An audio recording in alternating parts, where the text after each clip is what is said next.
Hey there, all you cool, epic, and awesome fans, followers, and listeners. You're now listening to episode 55 of the Cool, Epic, Awesome podcast. My name is Matt, and I'll be your co host today. I'm your other co-host, Joe. And on today's episode, we will be discussing the hit new release Alien Romulus, as well as a film that I recommended last time, which is The Muppet Movie. So it's a pretty strange duology of films here, but it's kind of funny because the original Alien and the Muppet Movie released the same year, and you could I did notice that. That is funny. You kind of see the difference in their use of practical effects. But yeah, that's just a little random trivia right there.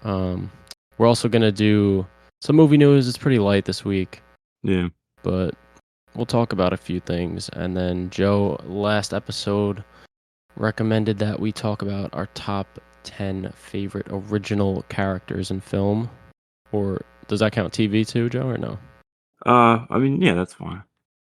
Well, I didn't do any. I'm asking if you No, did. neither did I. No. All right, yeah. I thought maybe you did some. No. But yeah. So just like characters that we like that aren't based off a previous media form. So like nothing based on a book, nothing like that. So that was a good idea.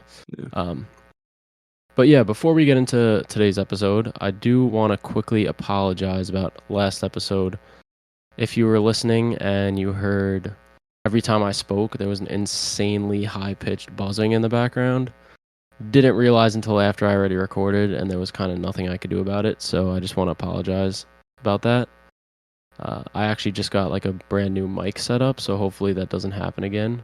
You gotta be better, dude. I'm sorry.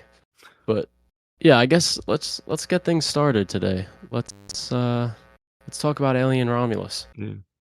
So let me pull up the little synopsis from Letterboxd so we could get an idea of what this film's about. So here we go. So while scavenging the deep ends of a derelict space station, a group of young space colonizers come face to face with the most terrifying life form in the universe. And this film is directed by Fede Alvarez, who you guys might know from The Evil Dead 2013 and Don't Breathe. He also did, yeah, Don't Breathe, I was going to say. So he has a history with horror. And yeah, the film stars Kaylee Spaney, David Johnson, Archie Renault, and Isabella Merced, among others. There's like maybe two others, Spike Fern and Aileen Wu. Those are like the main cast of characters. It takes place between Alien and Aliens, so it fits into the lore of the main franchise. It's not like a reimagining or anything. And yeah, overall, I really liked it. It was a lot better than I expected. Really? I don't know. I always thought it when I saw he was directing it, I knew it was going to be good. I never doubted it. Yeah, it kind of has elements from both Alien and Aliens in it, but to me, it felt a lot like the original, where it's just this group of people that are trapped on a ship with the Xeno. Yeah. People were saying that it's kind of they're treading on old water, but I feel like it does it enough that it stands out on its own, and it doesn't feel too much like the original either. Yeah, there's definitely big differences. One huge difference is there's like a lot of xenomorphs in it. Yeah. You have Kaylee Spaney's Rain, certain parts of the story where she's, murdering a bunch of xenomorphs. That's definitely more akin to Aliens. Aliens, yeah. Rather than the original. But I feel like the more of the first half when they're kind of getting on the ship. So the premise is that they want to get these cryopods? Is that what they're called? Yeah, so basically this group of characters are kind of on like this mining colony planet where it's like, oh, you have to work for like 30 years and then you're allowed to leave. It's like some like dystopian sci-fi typical bullshit, like something like that. So what happens is Rain, who's Kaylee Spaney's character, she works for the amount of time and then she goes and she's like, oh, I worked this amount of time, can I go? They want to go to this place called like, what the fuck's it called? It's like described as some utopia. I don't remember. But whatever, regardless. I don't even think it's utopia. I think it's just supposed to be that it has a sun. So their planet that they live on, it's the there's no sun on the planet. I guess due to like the radiation or It's like whatever. some type of air pollution or Yeah, something. But anyways, yeah, so they basically tell her, "Oh, we actually need you to do more work." And she gets like another 10 years or 20 years. She's like, "Fuck." And a yeah, bunch of her friends who also live there are like, "Fuck that. We actually just got lucky. We happened to pick up a signal of this ship that's like floating above us. And we're gonna basically go in there, steal the cryopods, and then use them to fly to this place." I wish I fucking wrote down the name of this place. Um, yeah, but yeah, basically, like they couldn't travel there normally because it's like a 7-year journey, and they wouldn't have yeah. enough food or resources to survive that. I So thought they it said have to. they didn't have a permit or something. Well, Remember she bro, was trying to. I mean, Well, technically yes, but they could have just dipped. Like they had a yeah, spaceship, they could have just left, but they wouldn't survive because they had to go into cryo sleep because yeah, there's no way to survive like 7 years on the ship. They just didn't have enough resources. So they're like, "Oh, there's this abandoned ship floating above us. Let's go in. Let's steal the cryopods, and then let's go to this place." So like, all right, bet. They all go up, and that's when shit starts getting insane. yeah. But the ship that they go onto, at first I thought it was like the original ship from Alien, but then I was like, wait, that ship exploded. So I No, think it was like, but I go feel ahead. like it's supposed. I didn't mean to cut you off, but I thought it was. I know even though explodes at the end. I don't know if that was like kind of a retcon, but I don't know. You remember that No, scene it's where? not. It's not. I'll tell you what it is though. It's Yeah, the so basically when Alien ends, the xenomorph from Alien gets like shot out into space and whatever. This ship is like a ship that picked up the alien and then like tested on it. So it's the same xenomorph from the original that they used its DNA to make these other like facehuggers and yeah. xenos, but it's a different ship. But but then what doesn't make sense is I don't know if you remember. There's a scene where I don't remember the character's name, but it's the guy that hates the android. Uh, I don't know. I just read the actor's Yeah, name. It's like Spike Fern or something. yeah. Hold on, let me just get his name. Bjorn. Bjorn. So he's yelling at David Johnson's character, and then David Johnson's character kind of like grabs him and says, "Watch out!" And there's like that hole that goes all the way down. I thought that was a reference to the scene when in the first Alien when they like kind of cut the face hugger and like the blood comes out and it goes all the way down into like the basement of the ship. I thought that was a Yeah, callback to that, so I assumed it was the. I wasn't even thinking about how the ship blew up. I was like, oh, this is the room from the original one yeah, no, it's not. Well, they have that scene at the beginning where that ship like picks up the rock and then they cut into it and it's like the outline of the of the Z. xenomorph. Yeah. Why did they have that scene though? Because it was just showing that this ship They put, like picked up the xenomorph from the original Alien. no, no, like that spot that shot of like the holes going all the way down. Oh, I think it was just showing that like at some point previously to them going on the ship, like a xenomorph was killed there and it Yeah. just bled through the ground. It wasn't the same one, but All right. Wait, but I mean then that's I'm sorry because now this is like changing my whole kind of. I thought it was that original kind of room in the ship. I don't know why. Now I'm like the whole thing's kind of changing about it. yeah, no, it's a different ship. I mean, So then, it's how like did that android? because the first one, the ship in the original is called the Nostromo, I think. Something like Yeah, that. it's not. I could have Yeah, just I might have just embarrassed myself with wait, let's look what it I up. just said, but I'm pretty sure it's called that. And this one See, is like the Romulus and Remus, like the two connecting ships. yeah, Is it the yeah, it Nostromo? I is think an it is. astronomer. You're Okay, right. okay, yeah. So yeah, that just proves it. It's like it's different. Um, but yeah, they used. I think it's at least implied, but I'm pretty sure the android guy Rook, who we'll get to later, is my least favorite part of the movie. He when he's talking to them and kind of like giving his exposition, the exposition dump of the movie, he was saying how they used that blood for, or not the blood, but like this goo Yeah, from that original xenomorph. They used it to they like like make. reverse. So they like reverse. I didn't mean to cut you off, but No, you're good. um they reverse like engineered the the xenomorph, and they took out whatever makes the xenomorph able to like grow so fast or something, right? and like live forever, Yeah. basically. So the whole theory is that they want humans to evolve to the point where, like, I guess they could exist outside of a spaceship and like not be killed by. Didn't they talk about the pressure of the atmosphere or Yeah, something? yeah, yeah. Because the xenomorphs can survive in space. Yeah.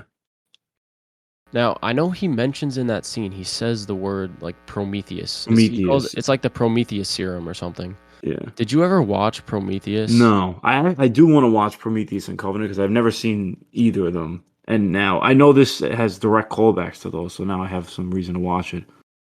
Those are like some films that I think when they first came out, they were pretty generally hated or like disliked, but now they've kind of grown a following as Yeah, years have passed, and now people are kind of on the fence rather than hating the movies. yeah, I've never seen them, but I'm definitely gonna watch them soon because I feel like yeah. there was some connections to it in this. I mean, apparently that like goo is something that's like a plot element in Prometheus.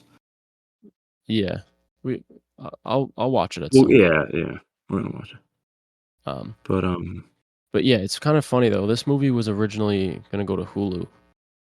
Can you I think that's imagine that? crazy. Yeah, Yeah, and I guess because they saw the success of and Prey, which came out what 2 years ago now, and yeah, how well received that was, how much people like that. They were like, there's no way we're doing this again yeah, because that movie would have done well in a theater. I think. yeah. I think it Right? would have had a similar run to that Romulus. Yeah, and Romulus, it's doing pretty good. It's not like a slam dunk, but it's It's definitely gonna make it's profitable. yeah, it's gonna become profitable. I think it's at today it grows like 225 million, I think. Yeah, no, it's So, definitely profitable. yeah. It's it. I mean, and they can do a sequel if they want. I guess we'll talk about the ending when we Yeah. get to it. But um, yeah. So the two like anchors of the film is Andy and Rain. Rain. And Yeah. Rain. I really like the dynamic between the characters. They're Yeah. supposed to be brother and sister, but it's more of like an adopted brother kind of relationship because he's an android and Yeah. Rain is just a human. Very human. But she kind of protects him. He's very like meek and docile. Yeah. He gets bullied, but Which is he's a kind of really funny. good character, and it was a great performance Performance, yeah. by He Davy was Johnson. he was awesome. I mean, I haven't this was my first time watching him, but also you recommended Rye Lane that he's in, which was also really good, but he was like I mean, there's a point in the movie where he character kind of switches a little bit, but he does It it so was flawlessly, like, it doesn't yeah, feel artificial. it was so natural. It was Yeah. just like such a great switch that you don't question his acting as either one. Yeah. He did such a great job in both roles. Um, but yeah, I mean, they both survive at the end, so Yeah. if they do a sequel, they'll definitely bring both of them back. Yeah, I'd be interested to see because I like both their characters, honestly. Yeah, I really like Kaylee Spaney. I mean, Yeah. she wasn't as good as Ripley, but Yeah. I really liked Rain. She was a good character. Yeah, she was good. I liked Isabella Merced's character a lot more than I expected as well. Yeah. She had that Um, really good scene with, like, the j famous scream. yeah, that was I was gonna say, and since you bring it up, that Yeah. was my favorite scene in the movie, the chest burst scene at the beginning Yeah. with just the whole, like, build up to it Yeah, when that's it was sick. 'Cause, like, you as the she's audience, like, they have no idea what's gonna happen. This is, like, their first time kinda experience. yeah, they don't know, and, like, that was something I watched the movie with my girlfriend, and she was like, "Oh, well, how come they, like, let the girl go back on the ship when she just got the face hugger, like, on her face?" And I was like, "The characters have no idea. They don't know that Yeah. an alien's gonna burst out of her chest." But just that the whole build up to that scene, just the music swelling, and Yeah. you get she uses that X-ray device on her chest, and you see the alien sort of smacking against her rib cage, and you hear the cracks, and it Yeah. finally bursts. The whole entire audio stops, and then there's just that blood curdling scream. That was a great scream. Like Isabella Merced Yeah. killed It it was with very that fucking scream. No, go ahead. yeah. I was gonna say it reminds me of almost, Jenna Ortega's scream in X. Yeah, that was Similar another kind great not scream. the type, but, like, kinda setup of a scene. Yeah, sort of just that sudden stop, and then Yeah. Was that your favorite scene in the movie? Yeah, that's what I was saying. Yeah. That was my favorite scene. I guess since we're on that, but my favorite scene was honestly the kind of reveal of the. Well, now we're getting towards the spoilers of the movie, but kind of hybrid at the end. The Offspring. Yeah, the offspring. Is that like what they call it? Yeah, that's what it's called Yeah. in the movie, So I or guess in to like the credits explain, or whatever. um, so Isabella Merced's character, it's established that she's pregnant at one point in the movie, and she gets her hands on the Prometheus serum. But why does she? Is it just because she's worried she's gonna die? Like, why does she even take it? That was one thing that it was a little bit of a plot hole because Yeah, Andy, who is this insanely intelligent android, is kind of like, all right, you don't need to take this. You can survive as long as you hurry. But yeah. while she's on the way there, she's just like, fuck it, and just stabs herself with it. Injects But this goo that she knows nothing about. At yeah, least that's they what I'm could saying. have established that she she's like recognizing like, okay, I'm on the brink of death. I need this. But it didn't seem like she needed it. Yeah, but one thing I also didn't understand, she wasn't in the room with them when they explained like what that serum was. So how does she even know what it is? I mean, Andy just gives it to her, so Yeah, I guess she just assumed. But but yeah, that's a anyway, little bit of a plot hole. But I mean, it's a means to an end. So yeah, like it's fun. So she takes the serum, and towards the end, like uh, Rain does her thing, and kills the aliens, and they put her in cryo sleep, and then all of a sudden, like I guess like it sees that she's kind of I guess in labor, right? Or what? It doesn't really say yeah, why, but the pod starts blinking. It's like, oh, there's something wrong in the cryo sleep chamber, and then it opens up. yeah, and she kind of it's her giving birth to like this kind of egg. It looks like, and it burns through the floor, right? That's how it gets to the basement. Yeah, it emits like the acidic Yeah. blood. So then Rain goes down and follows it, and the egg kind of opens, and you see it's like a baby. There's like a baby in there. It's like a face Yeah, it's like a human or humanoid, very looking. pale looking baby. Yeah, But and it's then kind of interesting though because just like the xenomorphs, it grows to full size within like minutes. yeah, Um, and the reveal scene is like kind of they're both. It's she's in the corner, and then no, I'm sorry, not David John. What's his character's name? I'm sorry, I forgot. Um, Bjorn, no, the other guy, the android, Andy. Andy. He looks forward and like there's no noise and it's just kind of the flashing light. You don't really get a good look at it, but you see this really humanoid creature like staring at them. Now I was like, oh my god, they really like went for it with the hybrid. Yeah, it's kind of like one of those moments where you're like, wow, they're actually doing this. Yeah. I don't know. I Um, mean, I know me and you were probably a little biased, but I personally, I know it was really ballsy, but I love that they did that. yeah, a lot of people are talking about this third act and how it's kind of just completely batshit insane. Because basically, like when that happens, you kind of think that they won. You know, they're about to go Yeah, into cryo sleep. They're gonna go to wherever this. Keep fucking forgetting the name of this place, I'm but gonna look it whatever. up now. Yavaga, is that it? Maybe, I don't know. Whatever. They're in cryo sleep. They're gonna go to this magical land that they want to go to, and you're Is like, it all right, they won. Calpamos? No, definitely not. Definitely Mm, not that. Um, but yeah, whatever. Sorry, I keep getting distracted. yeah, They think that, you know, they're like, all right, we did it.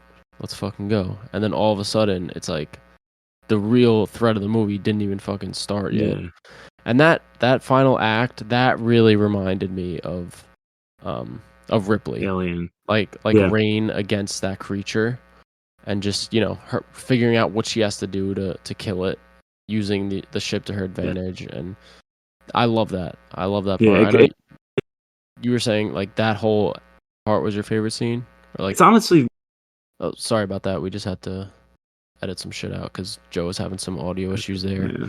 But yeah. So what did you think of just like them really going for that at the end? I don't know if I'm pretty sure like then an alien human hybrid is something that's happened in the franchise before, because I've seen other Yeah. people talking about it. But But I feel like in this case, this is the first time where like it actually makes sense for existing. It's not like I don't know. I don't like the idea of like the government this organization being like, oh, we need to make these human alien hybrids to like whatever to make this superior race. I like the idea that it's not supposed to exist at all. Like it's kind of like an abomination. Like this should never exist if the goo is being used for the proper uses. So it's yeah, kind of like this. I don't want to say Frankenstein esque, but kind of similar vibes of like, nah, it shouldn't exist. yeah, definitely. Yeah, Um, definitely like the shouldn't exist, and it's like a freak of nature kind of thing. yeah, I really like that one shot of it where you see it from the back and it has like those like sucker hole things on the back, yeah, the tubes that the xenomorph has. It was just grotesque. yes, yeah. You saw It's who plays the offspring, yeah, yeah. right? So It's like yeah, you can if explain. yeah, if anyone is a fan of basketball, like me and Joe both are, but probably me a little more. Yeah, You'll know that LaMelo Ball went to high school at this high school called Spire Academy, and one year randomly this dude joined the team that everyone was like, "Yo, what the fuck?" He's like a 7'6" high schooler that just has insane like features, very thin and frail. And that guy played the offspring in the yeah. movie. It's so weird and so funny, but it's like perfect. It works perfectly. Yeah, especially there's that shot of Rain kind of like looking at the creature, and he's just like literally towering over her. It Yeah. looks like it's an animatronic in that scene because it's just the height is so ridiculous. Yeah. When it's like going back to Isabella Merced's character, is it trying to like feed on her or something? Yeah, I think he eats her or like because he's like he has the creature also has kind of like this instead of a second mouth, like its tongue is kind of the second mouth. Yeah, yeah. Um, and she's like feeding on Isabella Merced's character. I think it's kind of cool that this is what I took from it. I feel like it was sort of like breastfeeding from her, how I like that's what how an like infant would. yeah, But I just think they didn't want to show that because that would be too. too like ballsy.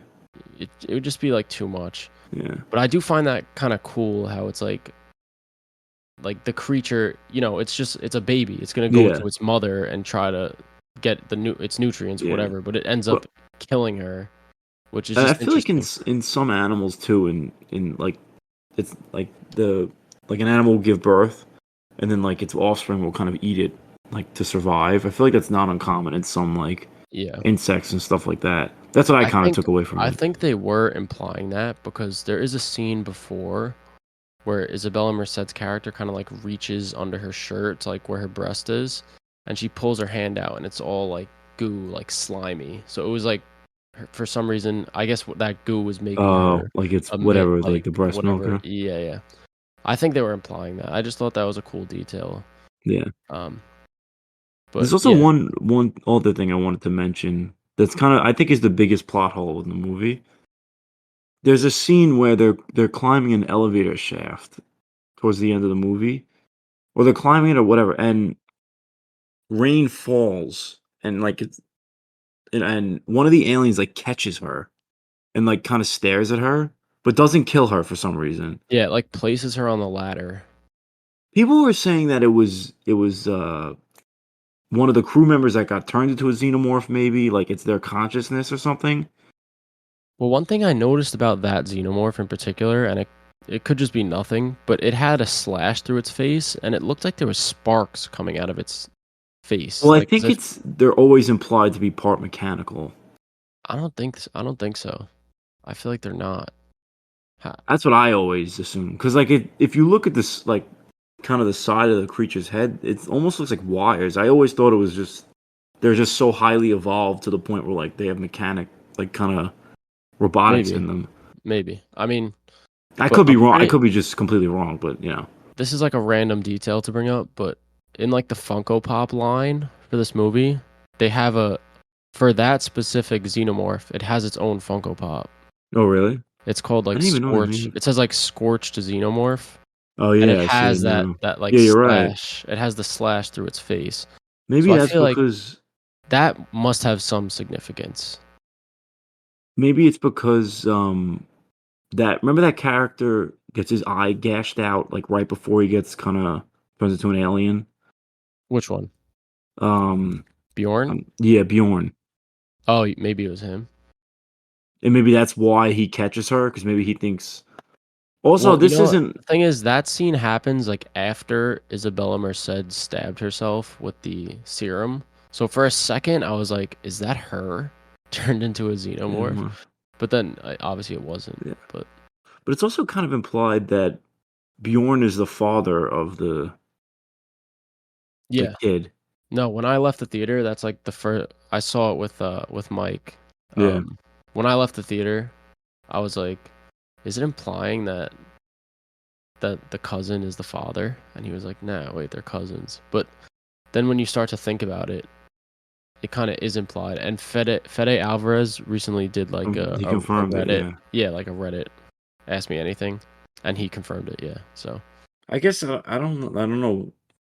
Maybe that's like adds to the grotesqueness of the creature because it's kind of like not inbred, but it is inbred yeah, because it's like family members. yeah, could be. I mean, it is, like, a weird detail to include, Yeah, I guess, like, why would you I don't know, I don't know. I but kind of hope they make a Offspring Funko Pop. That'd be sick. yeah, like a massive one, like one of Yeah. the extendos. Yeah, but yeah, I gotta talk about this thing. We can't move on until I bring this up, and this is what Well, held the oh movie back yeah, for me, is the Ian Holm AI CGI abomination that yeah. they decided to use for literally no reason. I wonder how much of the budget went to that too. Yeah, and it's funny because they asked Fede Alvarez, and he was like, "Yeah, it was much harder and more expensive to do what we did instead of just using, Another actor. like, another actor." But, like, But why?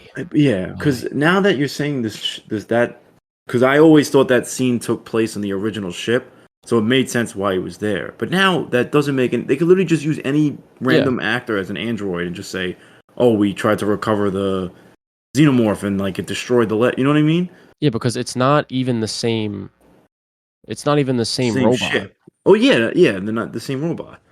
because the in the original movie, the android is named Ash, and in this one, he's named Rook. It's a completely different android with a different name.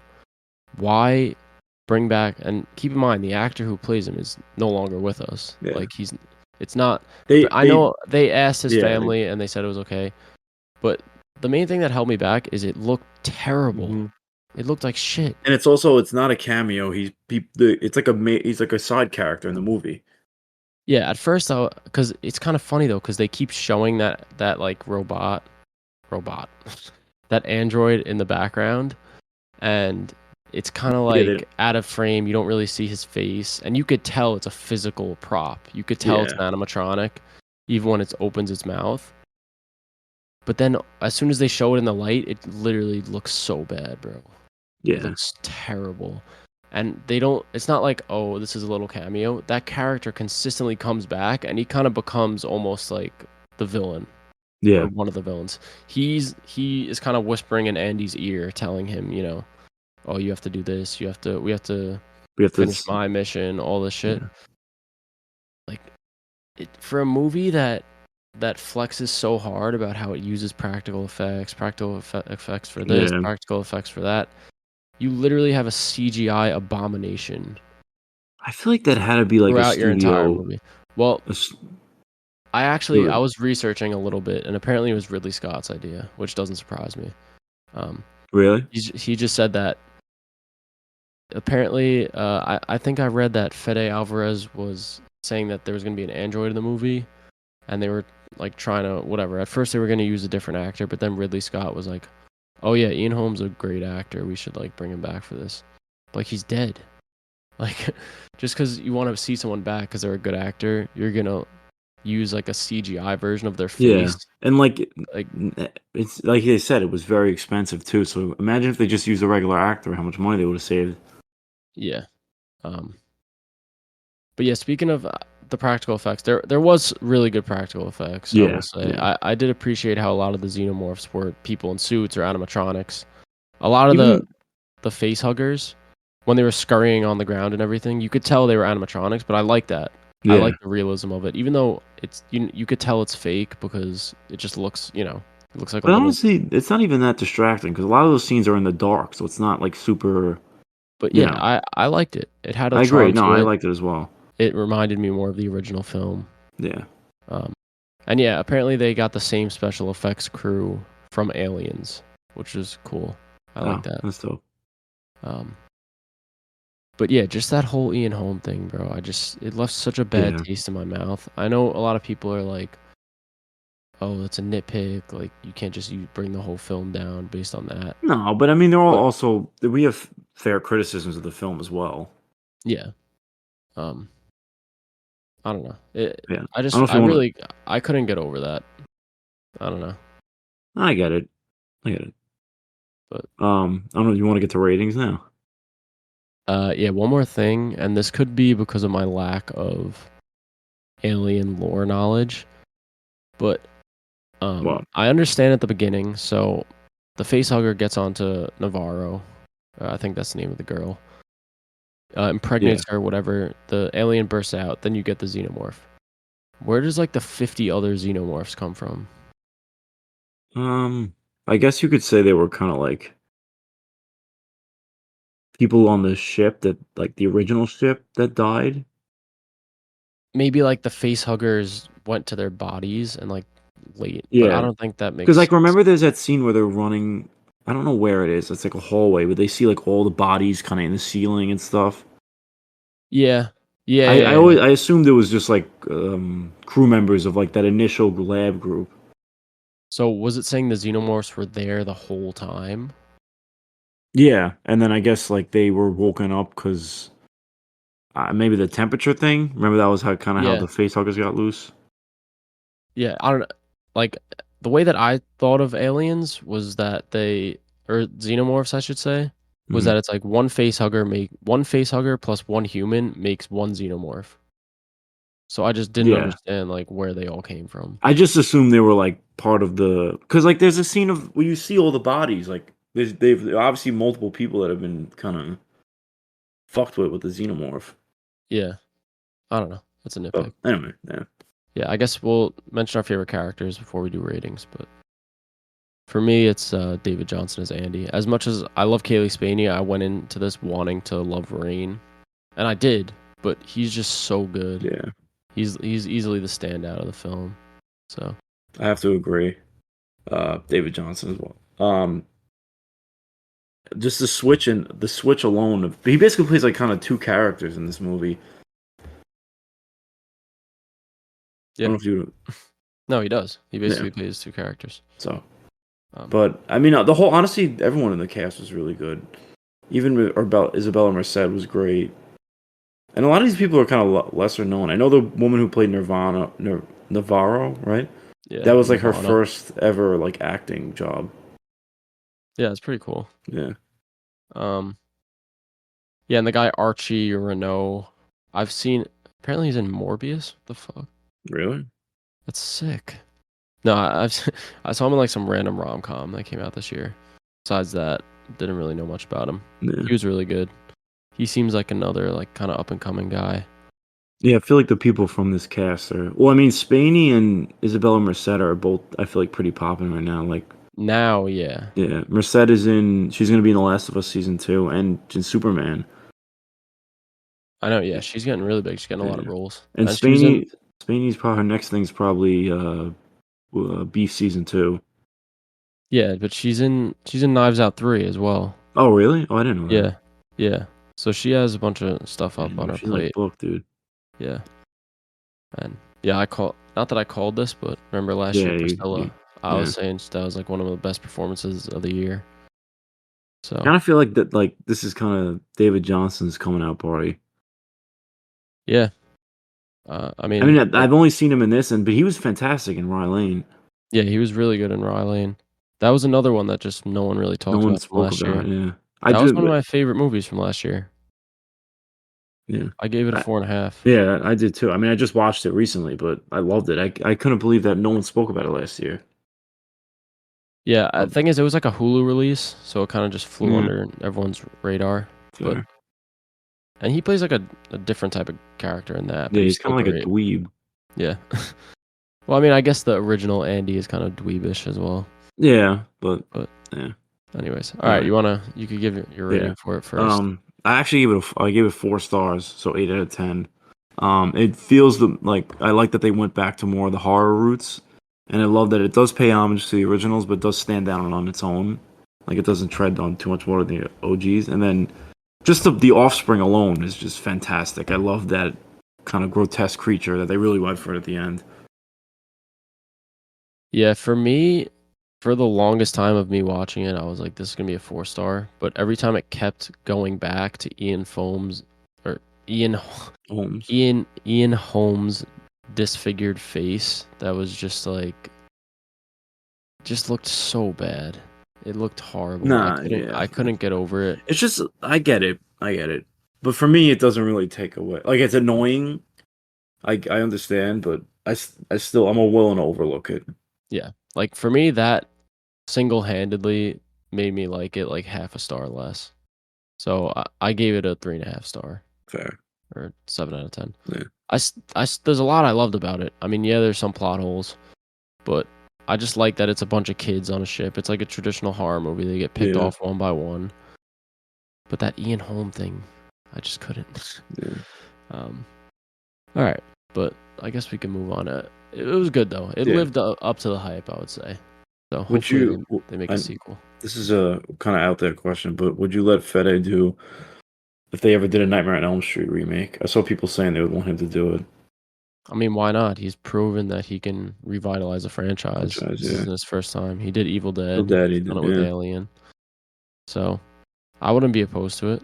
Yeah. I think if they do a sequel, they'll definitely bring him back for this. Yeah, I would hope so. But who would you cast as Freddy though? I feel like I probably don't know. Jared Leto or The Rock, maybe. I saw something that somebody said Ryan Reynolds. Why? Because But Deadpool looks like I guess Freddy. Is that Deadpool and why? like maybe because I don't know. He's like a comedy guy. I definitely think it Yeah. should be some like comedic actor. People have said Kevin Bacon Yeah, that's do it. another. Yeah. I think he He's could not. do it. Yeah, he could do it too. He has like that kind of look too. Yeah. Little like bony kind of features that Yeah, you could just imagine the makeup on him. yeah, But all right, I yeah. guess let's move on. So we got All right. some Movie news. movie news. Let's see. Let's see what we got. Not much this week. Yeah, it's kind of slow week. Yeah, you want to start us off, Yeah. Joe? Hold on. There we go. All right. So, the probably the most exciting thing to come out of the news is that James Wan is in talks to direct a Creature from the Black Lagoon remake, which I feel like this is something that people have always been speculating for him to do for a while. Like I remember hearing about this. I remember when I first started getting into like kind of the movie news thing.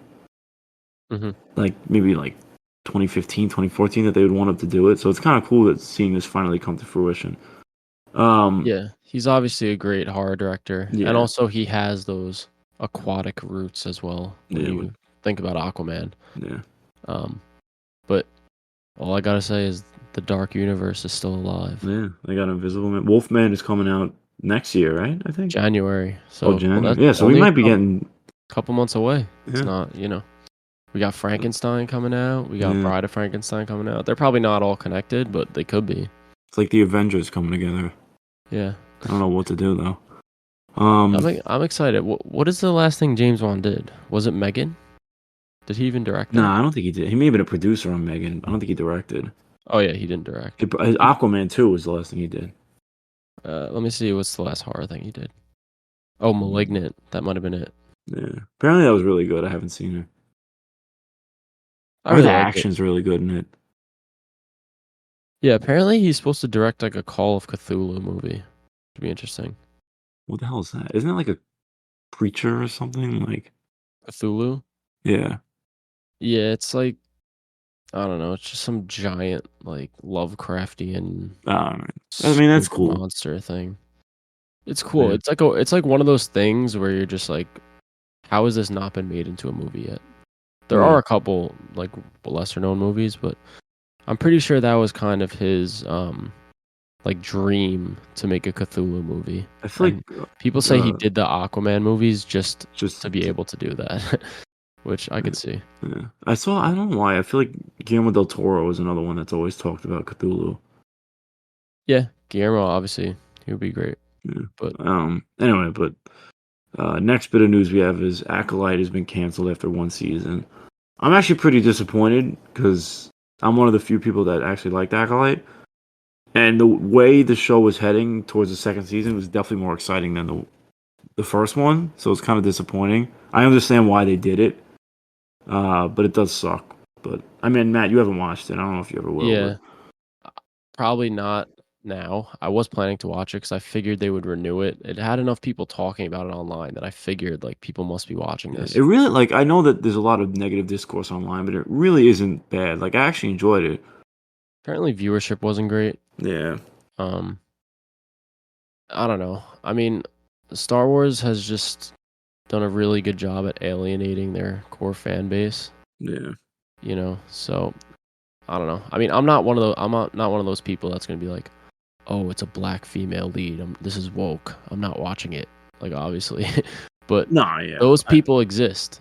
And like a lot of them didn't watch this. yeah. And that's, that goes into the bad viewership. It's a I will. stupid way to look at media, but it's Yeah. the sad truth of, Unfortunately, a lot of Star Wars fan bases are kind of in Star that Wars might corner of have the world. they might have like the worst fan base Yeah, of all time. Or let me, yeah, it's pretty bad, honestly. Like, I don't. Did you see there's like got to the? be something worse than, oh, the Snyderverse might be worse, but Yeah, but I don't. Not even because they don't even like go after people because of their race and stuff. yeah, that's true. Like, I don't know if you like Daisy Ridley when she got cast as um Ray. Like, she said she got like stomach ulcers from like the stress of just dealing with the fans and shit. Yeah, it's insane. Yeah, but I remember when the Obi-Wan show came out, I forgot there was another like black female character. I forgot her name. She was pretty oh, good like in the show. yeah, like the kind of Sith woman that like Yeah, but she got yeah. so much hate online, I remember. She had to like I actually deactivate her liked her Instagram. character. I don't know why. It was like one of the part of the bright spots of the movie. I mean, the film series. I thought Yeah, she was good. But it just, it's just like it's it's the yeah, sad reality of just like, yeah. But now I don't know. this is I don't want to hear shit from Star Wars fans about how like they don't do anything new because this is what happens when they try to do new shit. So we're gonna be getting like CGI face Luke Skywalker for the foreseeable future. I feel like they're gonna just go like the Mando movie. They have like I don't know. I'd Yeah. rather them do new shit. Like I'm sick of them just doing the same. Yeah. I mean, You know. I was gonna watch it because I was like, all right, they're gonna continue this. Yeah. I'll be able to If catch up yeah, before I the mean second honestly, season. But there's no point. I would definitely recommend looking up the fight scenes because the fight scenes are really good. Um, yeah, this definitely is the best fight scenes in Star Wars in a while. Like they actually feel like kind of fight. At least I thought they were a lot. Like in terms of the other Disney Plus stuff, like I thought. What's the other series? Ahsoka. I thought the fight scenes in Ahsoka were really bad. I don't know yeah, if you agree. they were very choppy, Yeah. slow fight scenes. But I think they got like the people from the Matrix for this maybe, show. maybe. I know But it just came out. Wasn't Keanu Reeves yeah, supposed to Keanu play was someone? originally going to play Master Soul, which was played by I forgot the guy's name. He's the main guy from Squid Games, but he was great, honestly. And I'm kind of sad that we're not going to see more of him. Who knows? Maybe this will be one of those cases where a couple years down the line, people will Yeah, have nostalgia for these characters, yeah, kind of like what happened with the prequels. maybe. But all right, Yeah. we can Anyway, move on from that. move There's on. another Disney Plus show news Yeah. bit, Oh, but well, it's that. So we've known for a while there's going to be a Vision series. It had the rumor name of Vision Vision Quest. Quest. So it has been confirmed. I'm not. Let me just click the source here I think because it's Variety. I never actually did check this source. Oh, Hollywood Reporter. Uh, So James Spader is returning as Ultron, which I'm really excited for that. because I feel like Ultron wasn't really done justice. Yeah, I He agree. seems like the type of villain that he maybe not Thanos level, but to do his whole entire arc over one movie and then he just killed off at the end. It doesn't Kind of seem stupid. like Yeah. yeah. In the comics, I know like Age of Ultron is like one of the biggest Avengers stories. Yeah. So just seeing him have that one movie to shine, I don't Yeah, know. I it does. wasn't happy with it. So I I'm agree. really excited. I think James Spader did a great job. I think Ultron is a cool character. Now it's Yeah, just like, how are they going to do this? You know? I'm kind of interested to see how I also would prefer them. I know I was talking to you about this. Them for go to more of the like original Ultron design from the comics because he looks very different from the comics in the movie. I Yeah, feel like in he the looks movie he's just kind of more like a like I he don't just looks know. like a robot, like a Yeah, he's kind of generic. boring. Yeah. But we'll see. I mean, I doubt they're gonna have Ultron. There's no way they're gonna have Ultron in every episode. I feel like it's gonna skyrocket the budget. Yeah, they're not. Unless they just have like his voice in it, and maybe he gets a That's what body I at was the gonna end. say. There could be something with that his voice somehow, or maybe like because His this is consciousness it's gonna is follow White Vision, so maybe he's gonna be exploring himself and learn about his history of how Vision or Ultron, I should say, was originally gonna take that body, yeah, and maybe he'll go searching and find some part of Ultron that's left over or something. yeah. I feel like he's pretty easy villain to. They could just be like, oh, that was like a backup drive with his conscious. Like he's pretty easy to Yeah, bring back. yeah, Um, but yeah, and also they said in the article that it's possible that Scarlet Witch returns in the show. We'll see about that. And they also said that this is kind of the ending of a trilogy between WandaVision and Agatha, which is going to come out in a couple weeks, and then this Vision series will be like the finale of it.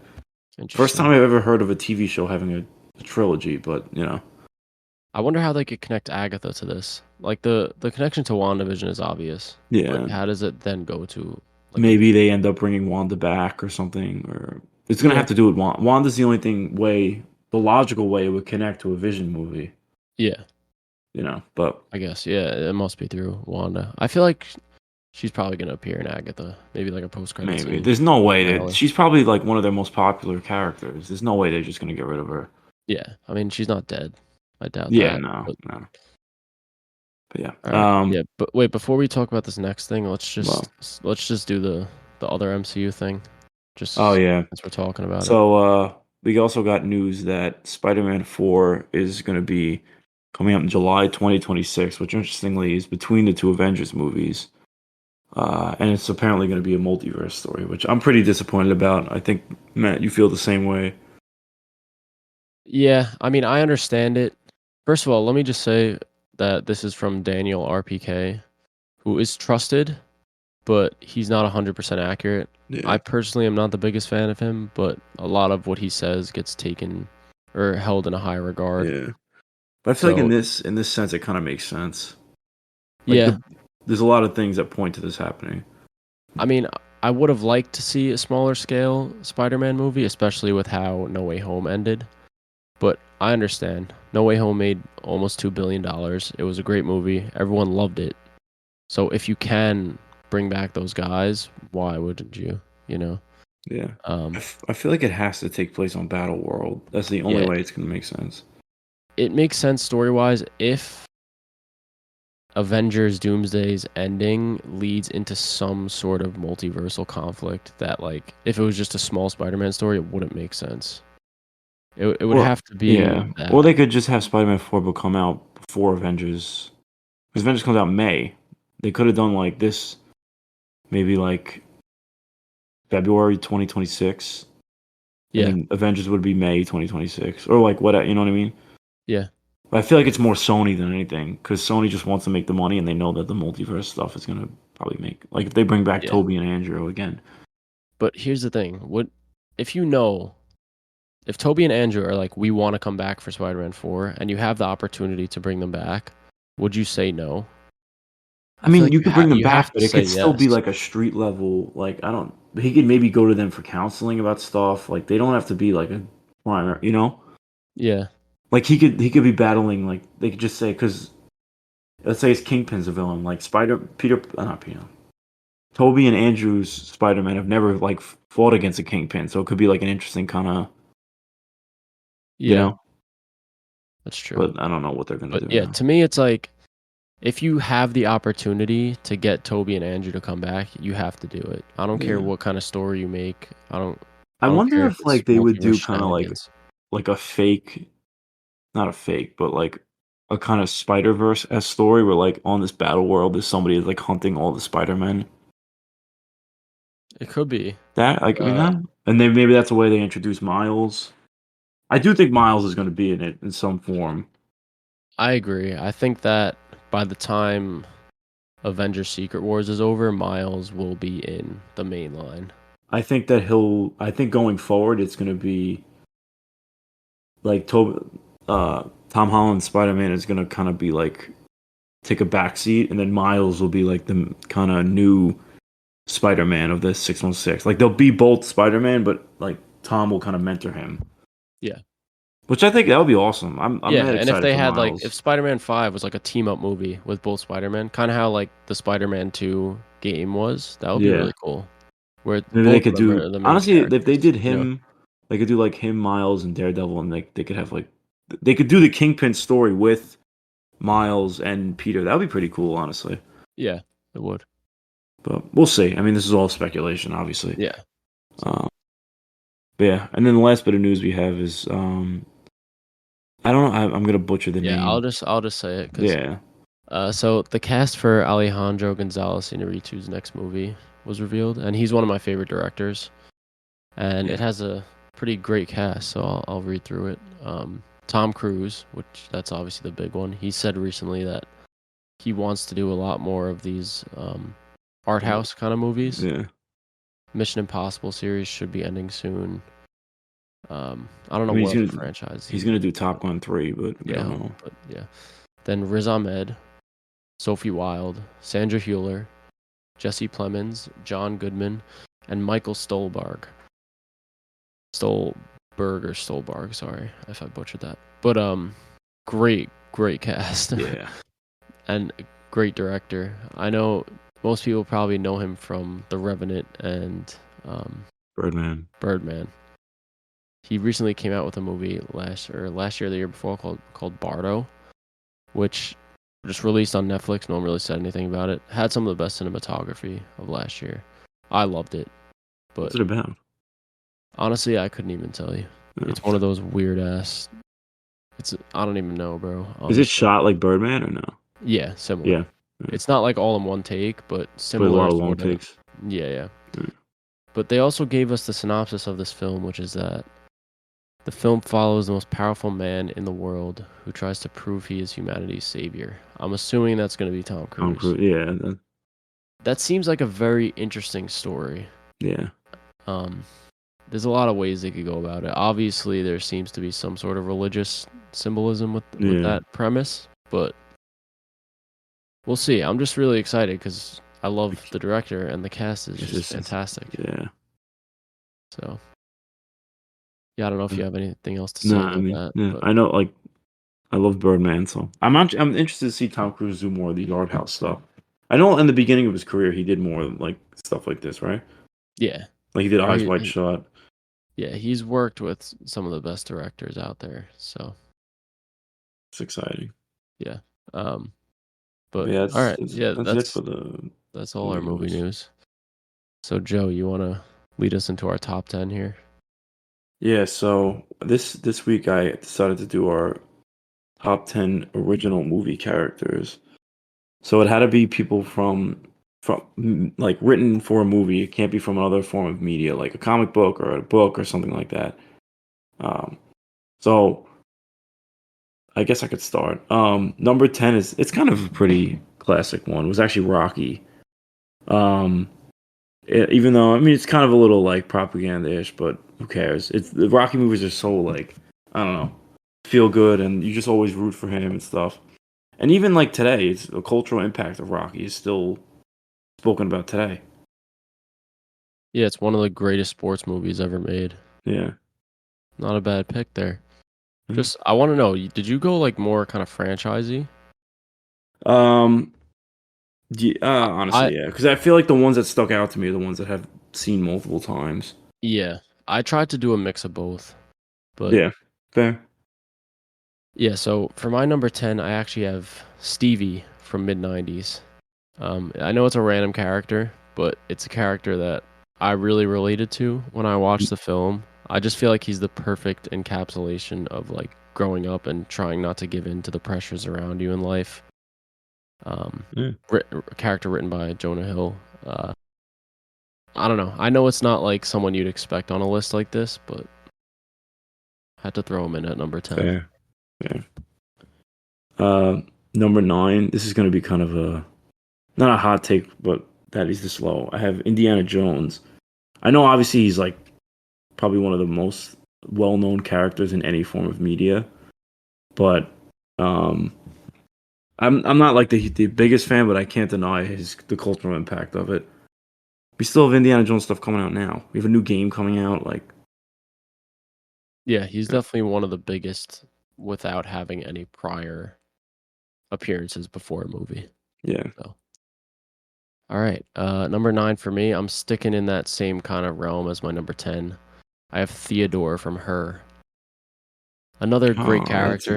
that's a good one. That's a really Yeah, good one. great character played by Joaquin Phoenix. I know it might not be someone you think of when you're making a list like this, but it's just such a perfect character for moving that story along and showing, what it's like to be lonely, relationships, and how relationships might be in the future. It shows how that affects a person, and I think that that character is like that perfectly encapsulated. Yeah, So yeah. Uh, Number 8, I had John Wick, which, I mean, it's a pretty basic character. Just, he's kind of like a spy, not spy, but kind of agent or whatever. But the fights are so iconic, and I feel like he's more of a relevant person now, as opposed to like a lot of the people that have been around for like a long time. yeah, John Wick was just on the outskirts of my list. He was hovering around like 10 or Yeah, 11, but no, it's a fair pick, solid pick. yeah, So number 8 for me, someone I've mentioned a couple times on this episode actually. I have Ellen Ripley from the Alien yeah, franchise. One of the best. I consider her a final girl, and just like one of the best badass action heroes that's done well, like a strong female character done right. yeah. Because a lot of times you see, especially nowadays, they just don't do it like they did with Ripley. She's still one of the best. Fair, So she's my number 8. fair. Um, in that vein, I actually have for my number 7 Sarah Connors from the Terminator franchise. I feel like she was one of the first like kind of female characters I ever resonated with, like where I was like, holy shit, she's like a badass in the movie. And like when I was younger, I was always used to watching kind of like men in that role, so it was interesting to see kind of this is like my kind of first female heroine experience. Yeah, for me, I was gonna do either her or Ellen Yeah, Ripley. So both. I I mean, just both they're like really similar characters. yeah, but yeah, it's a great pick. Yeah, Um, Number 7 for me might be cheating a little, but I have Mhm. Ghostface because it's not just technically one character, It's more but of I like a think persona. yeah, the iconography of his mask and just what he means to that franchise, and the fact that it's so iconic in horror now, and it wasn't based on anything. They just made it for the Yeah, franchise. One of the most iconic horror villains. So yeah. So for number 6, I had Hannibal Lecter from the Silence of the Lambs franchise. Um, I think he's arguably like the most sophisticated and smartest kind of like killer from these horror movies out of any of them. And every time he's in the movie, you always feel like he's in control of the scene. And I also like kind of the cannibalistic. He's obviously a cannibal, but that kind of side of him as well. I hate to say this, but I'm pretty sure Silence of the Lambs is a novel. No, really? Yeah, All right. Well, I have a bunch of honorable mentions, so I could just replace it. yeah, you might have to Um, switch them out, bro. Sorry. no, you're good. I actually have. This was an honorable mention, but I don't know if you're going to consider him a character, but Godzilla. No, that counts. That Yeah, definitely I mean, counts. obviously, there's so many different kind of eras of Godzilla, from like the World War II kind of symbolism in the original to the Heisei era, which is personally my favorite, of kind of just big monsters fighting each other. Like, I love the character of Godzilla, even when it's him doing stupid stuff, or also the themes of him being like kind of a protector of Earth. I think it's such an underrated character because people just think of Godzilla sometimes it's just like this monster, but there's a lot more to him. It's like kind of a character. Yeah, he's more nuanced than you would think, Yeah. especially in the older films. Yeah, I mean, not minus one is. I mean, not really even minus one because it's more about the human characters than anything. Yeah, but all right, my number I was 6. slacking on that one. Damn. Yeah, no, bro, that's the thing. There was some that I thought like were original, but then I looked up. Oh, was this based on a book? And it was like Yeah. yes. So, Fair. anyways, so number 6 for me, I actually have Clementine from Eternal Sunshine of the Spotless Mind. She's the original manic pixie dream girl, Yeah. and she's like what kind of made that phrase popular, at least to me. Manic Pixie Dream Girl. Yeah, and I don't know. Kate Winslet is just so great in that role, and her performance as that character is what really makes the movie work and makes you believe what's going on and understand why Jim Carrey is going through what he's going through in that. So, Yeah. love Clementine. It's a character that always stuck with me. Good pick. So now we're getting into the top 5. So number 5. Now I'm like nervous that somebody's gonna be. I don't think this one is, but I have Beetlejuice. I just think it's such a unique kind of take on because he's supposed to be a demon, right? Yeah. And I feel like previous to that, most demons are kind of portrayed as like these like evil, horned creatures, stuff like that. But I like that he's kind of jokes about everything and doesn't take stuff seriously. And honestly, Yeah. just a really unique character. Yeah, and he's one that definitely leaves an impact on you because I didn't actually know this till recently, but apparently in the first Beetlejuice movie, or the Beetlejuice movie, because the second one didn't come out yet, he only has like 20 minutes of screen time or something. Really? Damn. Yeah, which is, That's crazy. I didn't even know crazy that. to think about. But all right, so 5th place for me, I have Freddy Krueger. He's my favorite horror villain. So iconic. His weapon, his look, Yeah. the Good pick. way that he murders people. Not much to be said about him, but I honestly thought you would have had him higher. Nah, I got some bangers coming up. So Number 4. This is my one and only animated character. I have Shrek. Please tell me that's not based off of anything. I actually think it might be, bro. Honestly, It I'm says pretty sure it's okay. It says based I off looked a it up. children's book. Loosely based on a 1990s children picture book of the same name. Damn it. All right, it's loosely based. Okay, so I don't think it looks like how Shrek looks in the movie. So, but I mean, there's not really there's not much to be said about Shrek.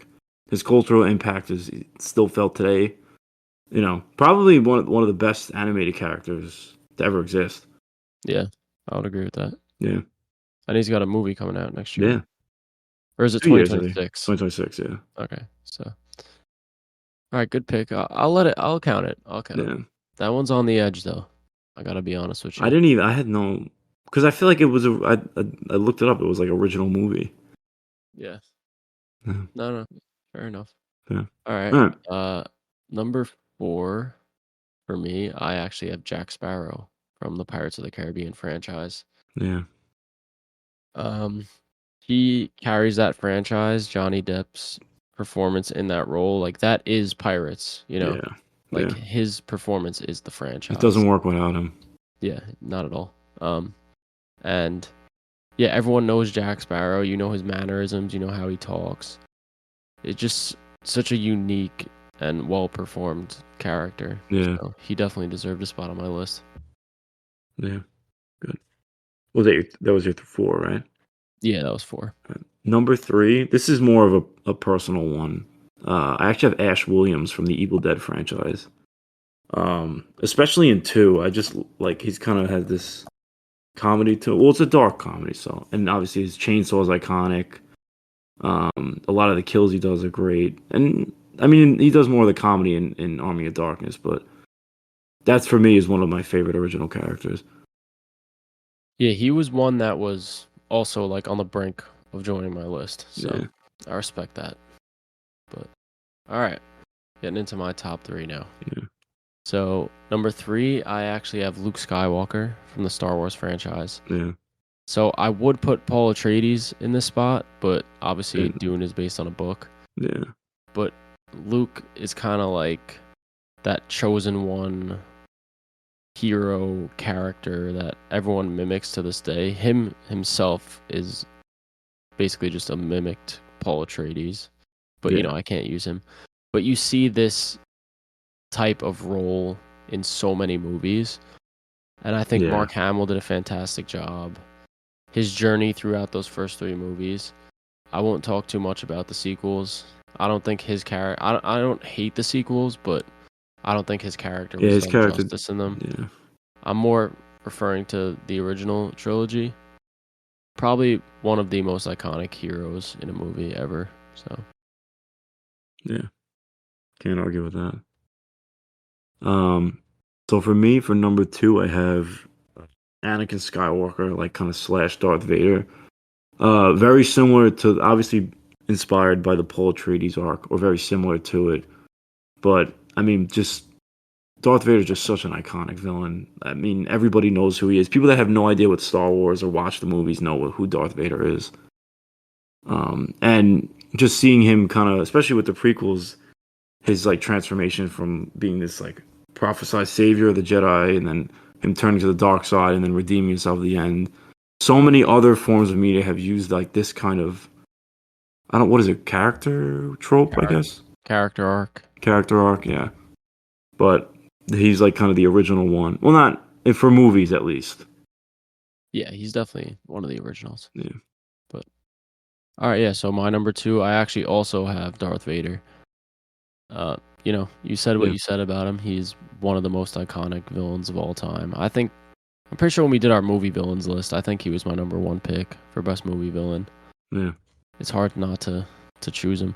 But one thing that you brought up that I honestly didn't even think about was like the Anakin part of all of it. Yeah. Like the fact that his character got that exploration in the prequels, and that arc is kind of like the best part of those movies, like his turn Yeah. to the dark side, especially in episode 3.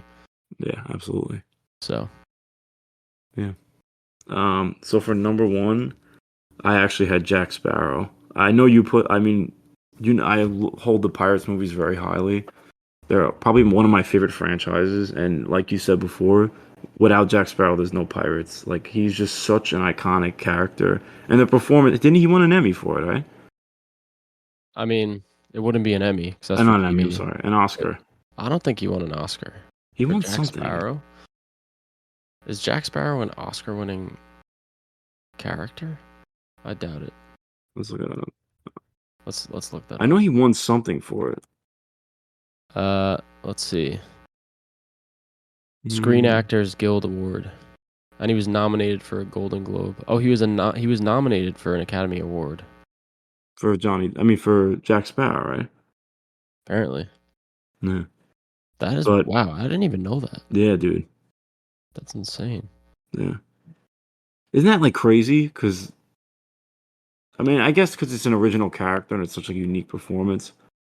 Yeah, he won the SAG though, which is still Yeah. like pretty great. Yeah.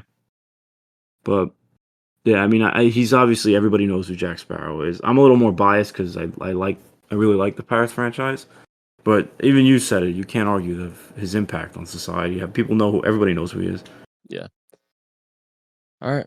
So my number 1 original character in movies is Indiana Jones. You had him on your list, but you had him up at number 8, which is kind of crazy to me. Well, it's personal, like favorite. No, I got you, but Indiana Jones he is the action hero. Harrison Ford is just one of the most iconic actors to play action heroes, and it kind of was between Han Solo and him. I mean, they're But I kind just of the feel same like, character. yeah, they're similar. But his performance, just I love those movies. You have Spielberg directing, and when you think of an action hero, you think of Indiana Jones. So the fact that they just thought of him for that movie and it wasn't based on anything previously, Yeah, very impressive. So he's my number one. yeah, fair, very fair. I'm not an Indiana Jones hater. I'm just like, for me. No, I got you. Yeah, All right, yeah, good list. Good list. yeah. That was a Um, good one. Now I don't all know. right, we We'll talk we about could let's move on to maybe the best movie we ever talked about on the yeah, podcast. No. But one of my personal favorite films, and it's like one of my comfort movies, and that being The Muppet Movie from 1979. yeah, I'll give you a little synopsis here. So, a Hollywood agent persuades Kermit the Frog to pursue a career in Hollywood. On his way there, he meets his future Muppet crew while being chased by the desperate owner of a frog leg restaurant. I love this movie. I yeah. love the Muppets, bro. I actually love the Muppets. Yeah, I I, don't f- I care. feel like you've always spoke highly of the Muppet. I mean, I hadn't watched them as a kid, but this is the first time I kind of sat down and actually watched the Muppets movie and analyzed it. And you're right, I love the Muppets, dude. They're just so much fun. They're funny. All the songs are fucking bangers. Like even before I even watched, I knew the Rainbow Connection. Mhm. That's one Um, of the greatest songs in film, yeah, yeah, and that's not the only one. There's a couple great songs. yeah. Moving Right Along was Yeah, great. moving right along. Um, what's the one he sings when Piggy leaves him or gets kidnapped? I forget. I Um, forget. No, but yeah, bro. whatever. Everything is Yeah, all the songs are good. yeah, But the one thing, first of all, I love Jim Henson. I recently watched his documentary, which I recommend to anyone. It's on Disney Plus. It kind of goes through the whole story of him creating the Muppets and like eventually selling them, then buying the company back, and all this shit. It's just like a very cool yeah, story. He was a brilliant man, and he was so passionate about this stuff. yeah, And you really feel that in the movie. This is one, it's a rare movie that you watch and it's just completely earnest and completely sincere. You yeah, could tell that it's not made for money. Like I could imagine them making this and Jim Henson and his group are just kind of like laughing at these stupid jokes and like they're yeah, really yeah, having a blast. They love doing this. And there's just something that I love about that sentiment that, you don't really see that a lot nowadays, yeah. I especially with agree. these big studio productions. Yeah. Um, And and honestly, even with the comedy, they also has like kind of sprinkles of life lessons in it as well. Like it's a lot more deeper than I thought. yeah, like when Kermit gets visited by like a version of himself in the desert, Yeah. that moment's kind of deep. Um, But I also like that it's just like ridiculous that there's a frog leg restaurant and they're like literally chasing Kermit around the country to yeah, get him to be their mat. It's the just plot like it's is funny. it's silly, and Yeah. it's just like no one. There's literally just Muppets walking around with humans. No one questions it. Yeah. I really like that. Yeah. Honestly, like a lot of the jokes are kind of like dad humor, Yeah. but they're genuinely funny. Funny. They work. The movie actually is funny. Yeah. I also Um, like that they show at the end they finally get to Hollywood and like they show up and he's like, "We'd like a to be rich and famous, please." And the guy's like, "All right." And then they just give him the show. yeah, and bro, you know that guy is Orson Welles. Really? Oh shit, I didn't Yeah, know. who's like one of the most iconic directors of all I know time. there's like a ton of different like celebrity kind of cameos in it, but it's from a while ago, so I didn't recognize anybody. Yeah, I mean, I recognize Mel Brooks. He plays this Oh yeah, the completely over the top Nazi scientist. and who's the guy who plays the waiter? I feel like he's kind of famous. Steve Martin. Yeah. He's just a complete dick for no reason. He was great. Richard Pryor's in there. He was the Yeah. balloon salesman. Just like, bro, I don't know. Mel Brooks just shows up playing like this insane Nazi scientist. Like, it's Yeah. just they're having a great time. He's goofing around. Like, you could tell Yeah. that this was just made for the right reasons. Um, the film is insanely over the top, Yeah. especially the villains. The frog assassin that they hire. I really thought that guy was Yeah. funny, just like how evil he is. They're like shooting at Kermit. like little like Kermit pop-ups that they Yeah. made that are just like goofy, silly stuff like that. I like the scene when Kermit comes out in like the cowboy hat, and they're just like all lined up with like Yeah, shotguns and shit. yeah. It's just Dude, man, it's so ridiculous. I like how the story goes. How it's just kind of like well, first of all, it starts with it's kind of like a fourth wall breaking movie because the movie starts with Kermit showing the rest of the Muppets like the Muppet movie that he made, Yeah, and it's all it's them like in the a premiere of it, right? That's what the opening is. yeah, yeah. It's all them in a theater getting ready to watch it. There's a point in the movie where it's like I think it's Kermit and Fozzie Bear get to a church, and there's like I forget the name of the group, but they're like a band, and then Fozzie's like about to tell them like, oh, this is what happened before we got here, and then I forget who says it. One of them, or maybe Kermit's about to tell them what happened. Then Fozzie's like, no, that's gonna take too long. The audience doesn't want that. Just let them read the script. And they Yeah, like pull out the script for the Muppet movie and like just give it to them to read, and they like read yeah, through it. I and like then how it broke the fourth wall yeah, a and lot there's with that even a stuff. scene like when they get stranded in the desert, and like that band comes to pick them up, and like, how'd you know Mhm. you were gonna be here? And they're like, oh, we read the script. Yeah, it's funny because like it is a plot convenience that they would just go there, but they're like, oh, we don't give a fuck. Like we Yeah. just read the script, so No, I but I don't know. feel like that's like it works. It works in this kind of world. Yeah, it works with how silly everything is. Yeah. Um, Um, but I mean, I all the puppeteering is great. I like that they have the little Big Bird cameo. That yeah, was kind of funny. Is yeah, he? Did he do Sesame Street too? yeah. He did. Oh, I didn't know that. That's crazy. I know. Dude, I'm telling you, he's actually like a genius, this guy. But Damn. I yeah, he kind of want did to watch Sesame Dark Crystal Street. now. It's funny though, because the Muppets was actually based on a TV show, or the Muppet movie was based on the Muppets TV show, and it originally, I think it was called like the Muppets Sex and Violence or something. Really? Yeah, it was like an adult show, which is kind of funny because of how you think of them now. Um, That's crazy. but yeah, I don't know. I mean, there's not much to analyze really about the movie. Yeah.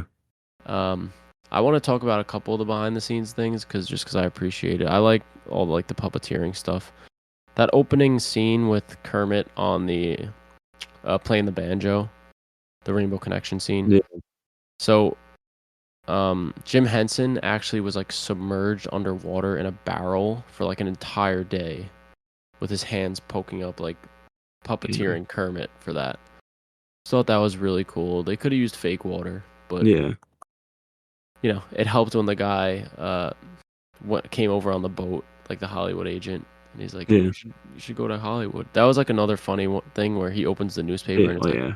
looking for talented frogs who could sing Who and want to become dance. rich and famous? Yeah, um, just little silly, goofy stuff like that to Yeah. move the story along. I like how the story is told. They go meet each Muppet one by one. You kind of get an introduction to each of them. It's like Yeah.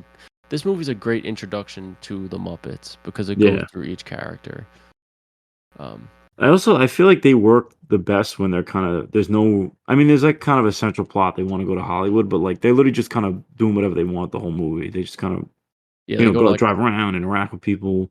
they go to a fair. Yeah, You know, they go Miss Piggy and Kermit get dinner, like dinner. just all this silly stuff. Yeah, Um, but yeah, maybe mention our favorite characters.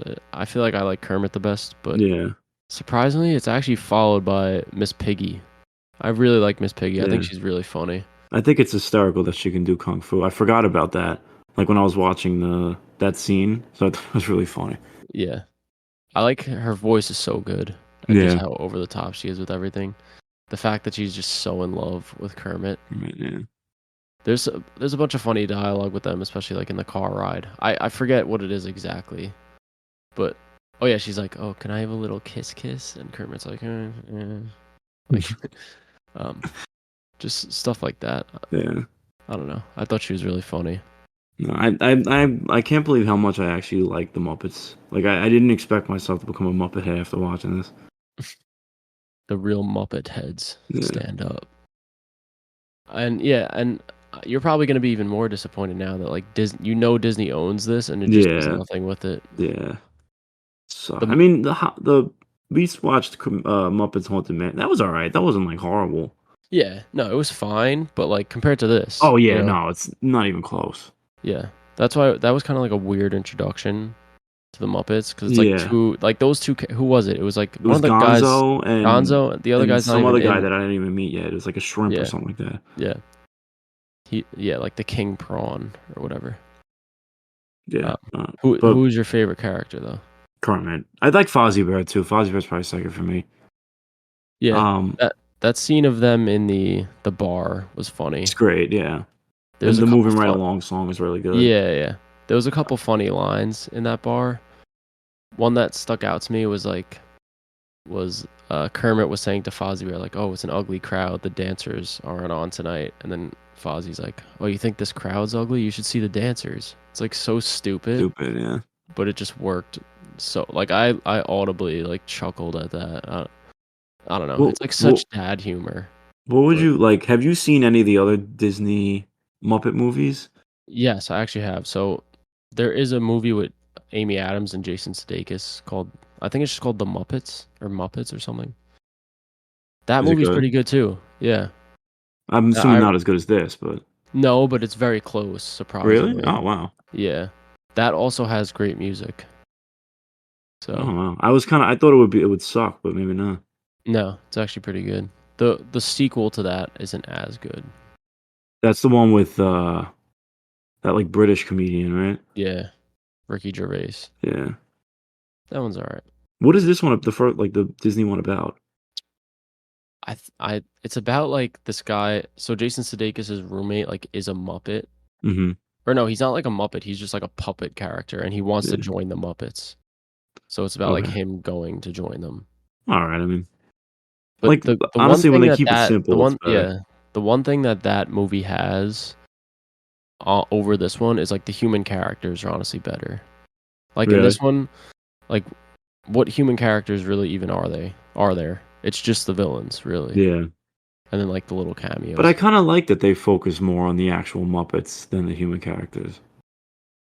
Yeah, no, I agree. But wait, hold on a second.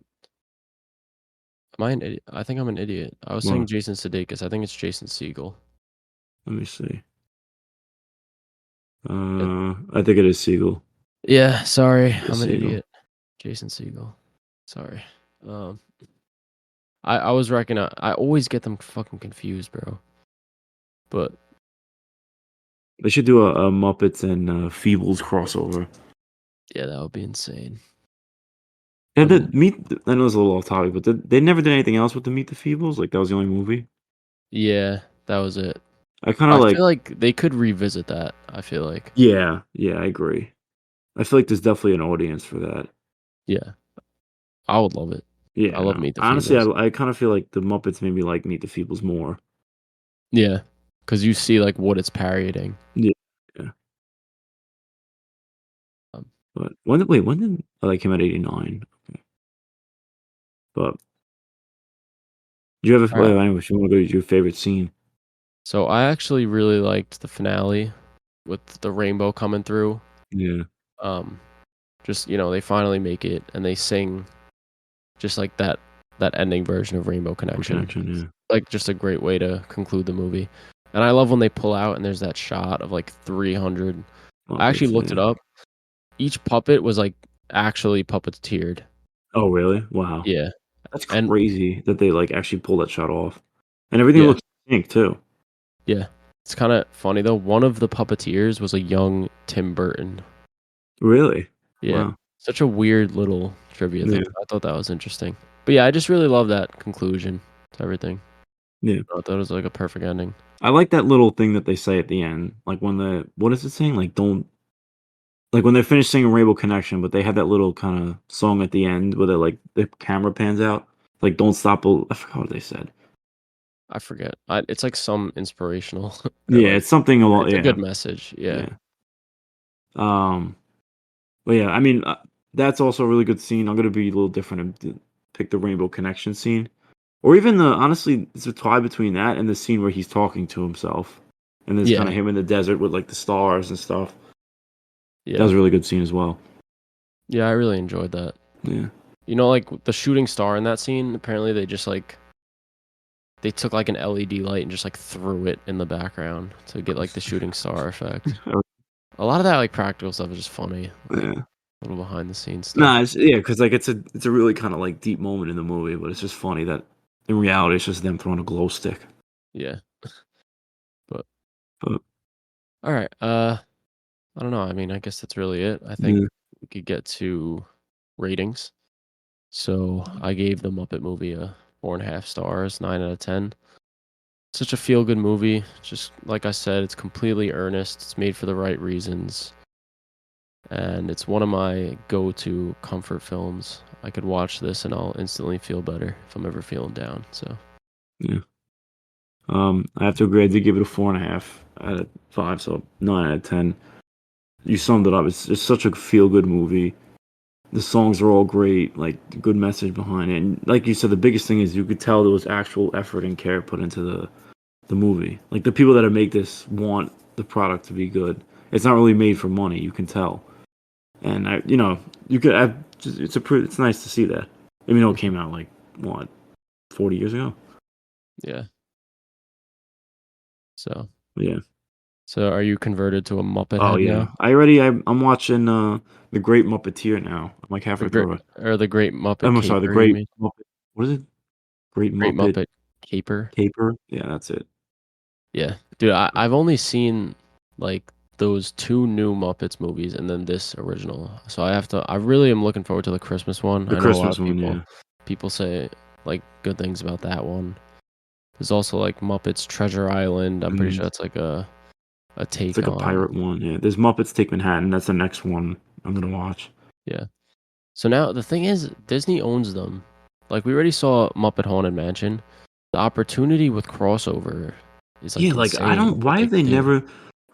There's a YouTuber, Mr. Nando Movies. He's like one of the people I watch, but he actually does a pitch for like a Doctor Strange Muppet special, where like they get sent. Him and America Chavez get sent to like a Muppets kind of Marvel universe, and it's like them trying to get out of it, which I thought that would be funny. Yeah. No, if they Something did like that. like a Muppets Marvel crossover, I'm sure Yeah, the celebrities would cameo. They would yeah. I feel like they would like to do that, show up playing Doctor Strange and Strange. like with Kermit in Heard the the Frog. background. Yeah, like Yeah. or like this that or even Star Wars they could do Yeah. too. They could do Star Wars. There's so much shit that Disney owns that they could cross them over with. Not that they necessarily need a crossover, Yeah. but But I mean, I feel like to get more of like an appeal for the Muppets, I feel like that's the way they do it. yeah. Is to cross them over with. I know they've tried to make like shows. There's a couple. I think there was a show that maybe came out like last year Yeah, that it I was don't think like about the Mupp it's about the band. It's called I think it's Muppet Mayhem or something like that. yeah, yeah, I think that's it. I don't How think it did was received very well. let me look up. So I know there's one season, but 86% on Rotten Tomatoes. That's not It's bad. not too bad. There was also like a Muppets show that was shot similarly to The Office, Really? where yeah, where it would just like cut to the interviews and stuff. That I think people kind of liked. What one was that called? I think it might have just been called The Muppets TV Oh. show. I want to see the John Denver special. Yeah, I know they have like a ton of specials and stuff. I feel like that's probably really good. Yeah, Like John Denver just fits kind of the vibe of the Muppets. yeah, I could definitely see that. Oh, he has a Christmas special too with them. The John Denver Muppets Christmas There's special the John Denver and the Muppets at Christmas together. sounds sick. He's got like the little Kermit cousin on his shoulder, like with a scarf on. Oh yeah, I liked like the mini Kermit that was in the Yeah, crowd. I don't know the Muppet lore that extensively. I think he said it's That, like his nephew or something like that. but all right. But yeah, Um, I guess we can move on. Although I yeah, could yeah. continue We to could we talk could about talk the about the Muppets. Muppets all day. Um, all right. So I guess we'll do our Q&A quickly. I think we have like a decent bit of questions. Nice. So our Instagram kind of blew up. Yeah. Thank you guys. We've been kind of. We really should thank Matt. Matt does about like 95% of the work. But Oh, I do a you lot of know, like the social media yeah. work, just trying to build up our pages and stuff. But But yeah, we're at like at the time of this recording, we're at like 17, almost 1,800 followers, which is insane because we just did 1,000 follower giveaway, like yeah, not even like a month ago, month ago, maybe. not even yeah. So So it's we yeah, really appreciate appreciate it. you guys for listening and for following us, Yeah, liking our stuff, whatever. Like we're trying to do this so that people can get good movie recommendations, hear good Insight insight about into movies. film. Yeah. As much as we like to talk to each other, having this decent fan base from you guys is really It's nice. appreciated. Yeah. So So we thank thanks you guys. everyone. Yeah, thank you for showing us some love. But all right, let me pull up these questions that we got really quickly. Okay, here we go. So this is from at Joel_Villarreal36 on Instagram, and he asks, thoughts on the X-Men 97 controversy? I mean, they did the right decision for firing him. It sucks he was a good writer, but I mean, what are you gonna do? Yeah, for those of you who don't know, the creator of X-Men 97, this guy named Bo DeMayo, it was known that he randomly got fired last year, which was like weird because it was during, I think it was like while the show was coming out, It was like and 2 people were, days before the show came out, and it was just very strange, and they didn't say why, and also he continued to tweet about the show and, like, about Disney, even though he was fired, but he never established why, and yeah, I feel like he just kept, like, poking at Disney, and eventually, like, you poke the bear. I mean, they yeah, released why. It came out that he apparently was sending, provocative photos of himself to animators for, like, superhero poses, and then even, like, apparently groped a staff member or something like that. And yeah, the biggest thing for me is that none of the other writers have come out to defend him, which makes me feel like this has to be true. Like, there's not a single person has come out and even said like, oh, this never happened. Like, he's great to work around. Even when they announced the new showrunner, the first thing they said about him was that he's very nice. That was literally like in the quote, was like, he's such a nice person. So I feel like that's kind of a dig at DeMayo as well. yeah. I think he also had similar issues because he wrote for The Witcher before this, and there was Yeah, other controversy that he had. So it might have been like something with sexual misconduct. Like, yeah, it's just, I don't know. yeah. It's very, I don't Seems know. like such a weirdo. And Yeah, first of all, like, obviously that's terrible. To grope an assistant is awful, and like yeah. sending people unsolicited photographs of yourself. Multiple That's times after being told, like, to not do it. Yeah. And the thing is, this guy must be a complete idiot because I don't know if this is all true, which it looks like it is. For some reason, he decided to go on public on Twitter and basically say Disney fired me because I'm gay, which is like not Not true at yeah. all, which literally makes no sense because Disney, what, like, can you imagine the public outcry if there's like proof that he was fired because he was gay? They would never do No, that.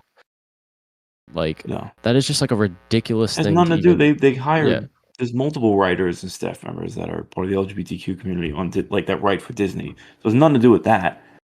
Dude, yeah, like, at the end of the day, he's fucking sexually assaulting people, and he's sexually harassing people. That's not there's no yeah. It's way to sugarcoat that or, like, be like, "Oh, well."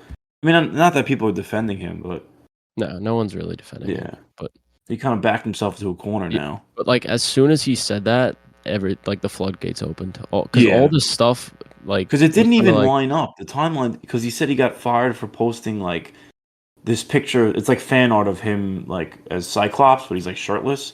yeah, and he's like Happy Pride or Yeah. something. That's in But he June, got but he got fired in March, so he's like, "Oh, I got fired for this post," but he was fired in March, and he posted it during Pride, so, like, that doesn't make any sense. yeah, it's just like, and also whoever is his lawyer is an idiot Oh, because yeah. they came out and were like, "Oh, all the people that complained to HR about him, none of them ever said anything about him sending them photos." It's like you're openly admitting that Maybe. multiple people complained to HR about him. Yeah. Like, that's not helping the He also situation. said, like, that, they were suing him no, that, like, they were jealous that he was, like, the best writer or something like that. Just very weird, like, Yeah. schoolyard shit that, like, a lawyer, like, I don't know, this is a guy you're paying thousands of dollars to defend you. Yeah. Very strange. Yeah, But but, we'll see what happens. hopefully X-Men 97 season 3 will be good. We'll Yeah. see. But all right. Thank you for the question Yeah, because we that was a probably good honestly question. should Yeah, have we should brought have that talked up. about that, yeah. But All right, so this next one is from @Anton_KinoLove on Instagram, and he asks, "Who's your favorite DC Universe villain?"